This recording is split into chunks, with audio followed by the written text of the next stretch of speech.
ang mga syudad nga sikat panahon sa Ginoo sa iyang panahon o sa panahon atong nila ni mga propeta pa before sa New Testament, mao'y gipanghisgutan nga malaglag kaning Babylonia, Jerusalem, kay mga example man ni sila sa kalibutan.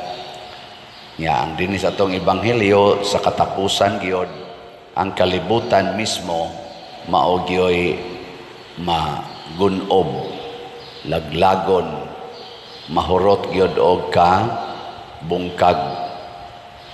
Gilingay mong tupad ina okay ra nimo mabungkag nata. Mabungkag. Usas gihisgutan nganong nahimong mahitabo ang kapungot sa Ginoo tungod sa pagkamasinupakon sa tao. Ano bang kita na'y magbuot sa atong gustong buhaton din ata mananghid sa Ginoo?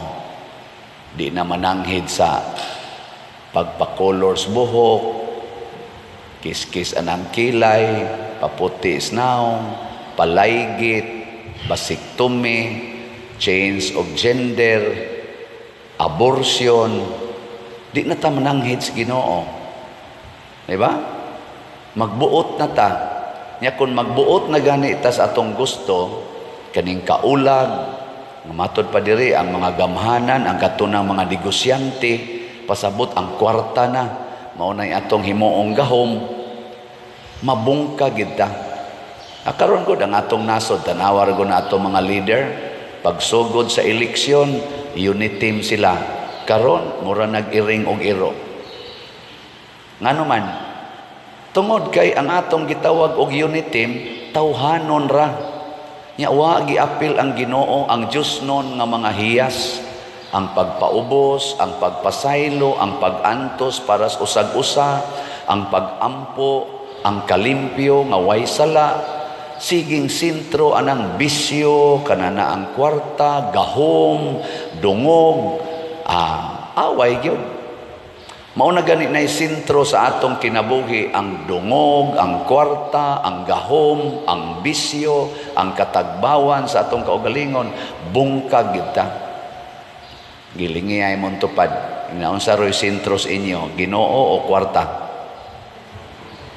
Sige, pangutana. Unsa man imong nabalak-an kaayo? Unsa may imong gikahingawaan kada adlaw? Ang imong pagampo o ang imong pangwarta?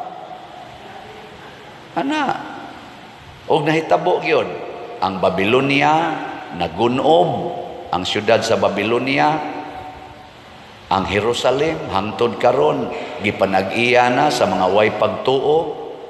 Hasta tong ilang templo sa Jerusalem na bungkag ito. Karon dili na ang mga Hudiyo mo'y tag-iya sa templo, dili na ang mga magtutuo, ang mga wa na'y pagtuo sa ni Yahweh mao na'y tag-iya.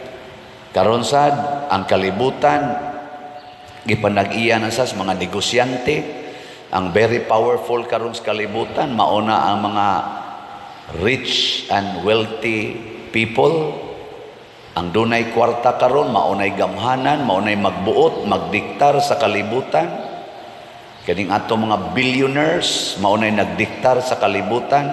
Kining mga nasod nga nagduwa-duwa karon, nag-away-away, controlled na ni sa atong mga top billionaires in the world.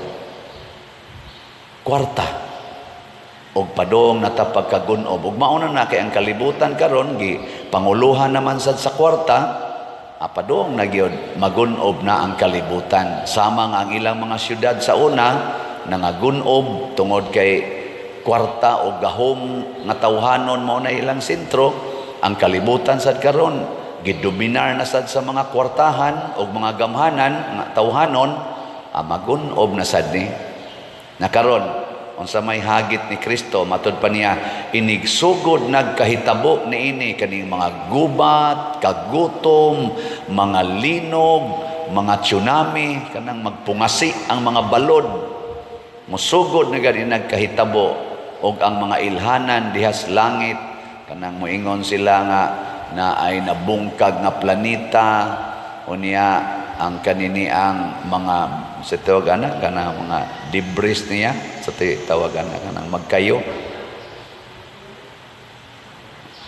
mga kana bang mahog kuno nga ris kalibutan kuyaw kuno kayo muigo nato sabutan na magkayo na siya mature so sa lang ingon basta nana so good na gani karon nanatay mga tao nga mga dato kayo nga nagsigig eksperimento sakay ana mga space nga shuttles mga rockets mangadto na sa laing planeta unya gaplano na nga maghimog bag-ong kalibutan karon ang ilang giistudyohan ang Mars kay ang kalibutan kuno hapit na mabungkag kay tungod aning naguba ng atong ozone layer nanay climate change ana ang mga dato manglupad sila adto na sila sa Mars magtukod og bag-o kunong kalibutan ingna makasakay ka tanang rocket pangutanay mong tupad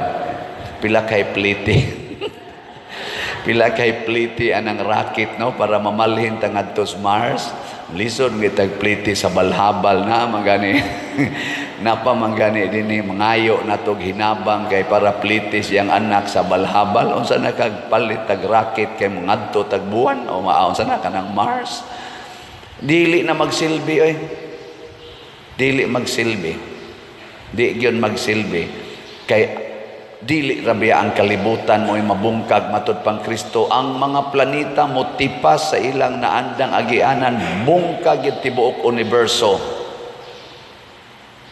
tungod kay wa na manato ilha ang Ginoo pero kitang niilas Ginoo matud pa ni Kristo tindog ug hangad kamo kay duol na ang inyong kaluwasan diri sa unang pagbasa ang kalibutan nagunob ang Jerusalem ang Babylonia nagunob apan didto sa langit nabati niya ang kagahob nagdaig sa Ginoo dayga ang Dios daygon ang Dios ang labing gamhanan muna kita nga nagtuo pag Ginoo nining kagubot karon sama ning kagubot sa atong nasod ana na nagrally na diha rong uban ni suporta og usa ka partido usa ka opisyal nato nga ni kontra sa laing opisyal sige sila dinautay aning social media alingog-ngog kay paminawon wa gyoy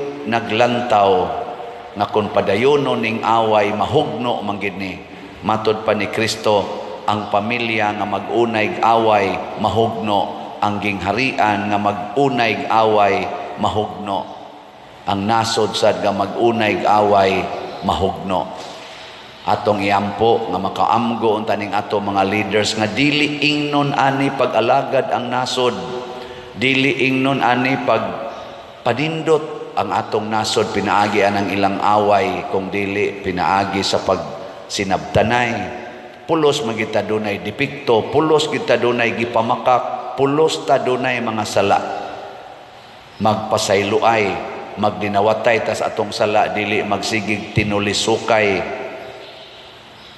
giling nga imong tupad practice ing nasugod karon pasayloo na tika ina sugod karon pasayloo na gid tika ana mao na isakto mga asawa ay mo pagsig tulisok anang inyong bana kay utro sad mong mga sadaan hilas biya ninyo kamo sang mga ginikanan siging tulisok anang inyong mga anak utro sad mo mga buluyagon mga sadaan na ingon gani ko ninyo ari mo lingkod dire na naglingkod sa daplin di gyud mo lingkod dire sa tunga mga badlungon gyud ta di ba ay anang sopak man gyud kuno mo anag asa talingkod di ba bukid na lang yung kenas niyong buot. Kani example lang ni anay daghan din ni nimba na ganita masinupakon pamanggani unsa nakatong way simba mao na kitang nanimba musunod obedience to God obedience dili nang pagsupak-supak kay makaguba na nato Mao bitaw doon natay pangulo sa simbahan, ang Santo Papa. Mao bitaw nga doon natay credo, kaya nga tong pangulo mao si Kristo, mao ang Ginoo. Aron dili ta mabungkag, kay kung dili na ganita God-centered, human-centered na gayta, bungkag yun ning atong relasyon. So kinahanglan yun God-centered. Mao na ingos Kristo, hangad sa langit. Diri sa atong tubag sa Salmo. Unsa gitoy atong tubag sa Salmo? Naraha? Bulahan sila nga gidapit alang sa bangkete sa kasal sa kordero. Kinsa may gidapit sa kasal sa kordero? Ang tanan nga nagtuos Ginoo. Lisod sa kay manapit kas dili nimo suod, no?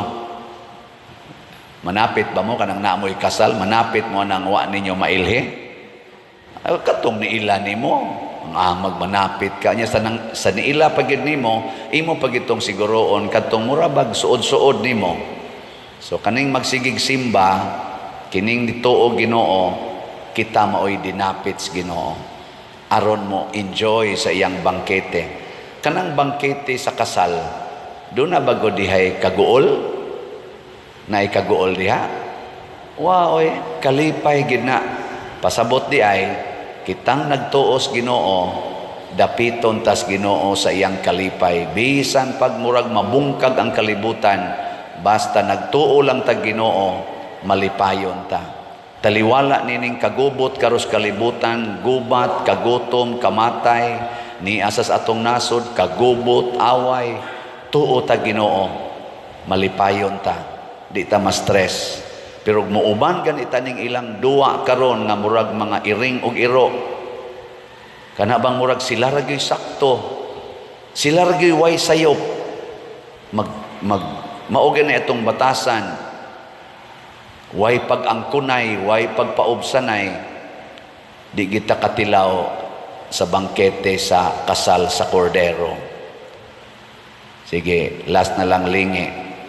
Ingna sugod karon din ata magsupak-supak ha. Na di nata magsupak-supak. Nya honghongin ang mga masinupakon ina ay na pagsupak-supak ha. Basin pag musimba kasunod adlaw ay na pagsupak-supak.